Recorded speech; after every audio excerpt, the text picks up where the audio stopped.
Okay, folks, the next stop on our on the fourth day of the mission was at the Soroka Hospital in Sheva. What a remarkable place. One thing which Soroka Hospital has, which is really a great facility, is they have a wheelchair rack, like we have bike racks in New York City where you can rent a bike. They have a wheelchair rack where you can just put in a card and take a wheelchair and go as needed. Really fascinating. We got taken around by Orna Miyana, who works as the external relations in the hospital. She was describing what was going on in the last 4 weeks and how this hospital took the most amount of patients that from this terrible catastrophe on October 7th.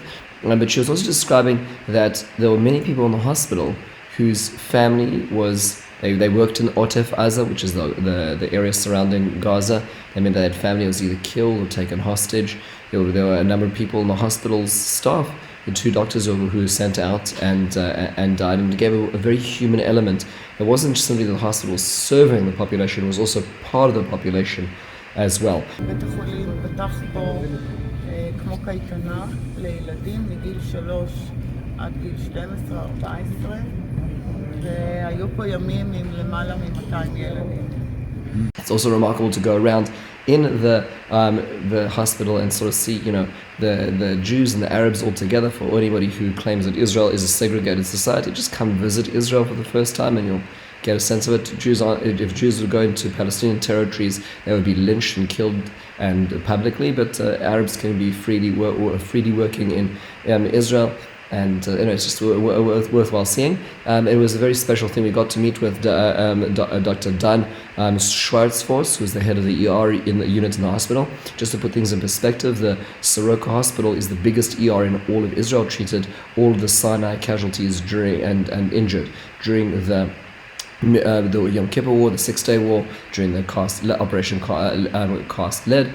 It's a remarkable hospital. It is the second biggest hospital in Israel. ER is Ichalov, and Ichalov is bigger than both Shaare Zedek and Hadassah's ER put together. So just to give you a sense of the scope of this. So Dr. Dan, who actually on the morning of Simchat Torah heard that there were all these rockets coming in, so he reported to the hospital at 6:30 in the morning. He also happens to act as a physician serving in the kibbutz of Alumim.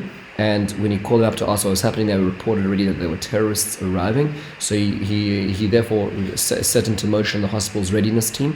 And that meant to say that by 7:30, when the first casualties started coming in, the hospital was completely ready, or completely ready at that point in time.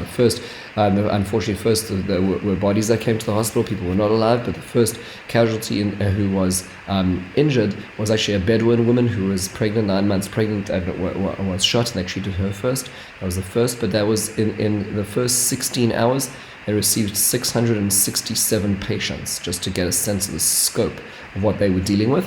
And in 1 hour in the evening, there were over 80 patients who arrived at the emergency room. And Dr. Dan was describing how not a single patient who needed emergency surgery was denied that. Everybody was treated immediately. They had a staff, every bed in the emergency room has to be staffed by 10 people with specific qualifications, whether the nurse or the anesthesiologist, and every person was accounted for. It is really a remarkable operation.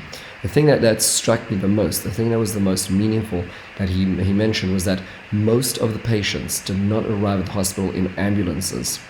They arrived in civilian cars which were riddled with bullets. Those are meaning people who had picked up people they'd seen as victims, brought them to the hospital, and the cars immediately turned around to go back to the west, go back to the Gaza to go pick up more people. And that really is a remarkable moment, just to get a sense of the beauty of what it means to be Jewish, what it means to care about others, the value of life that we represent.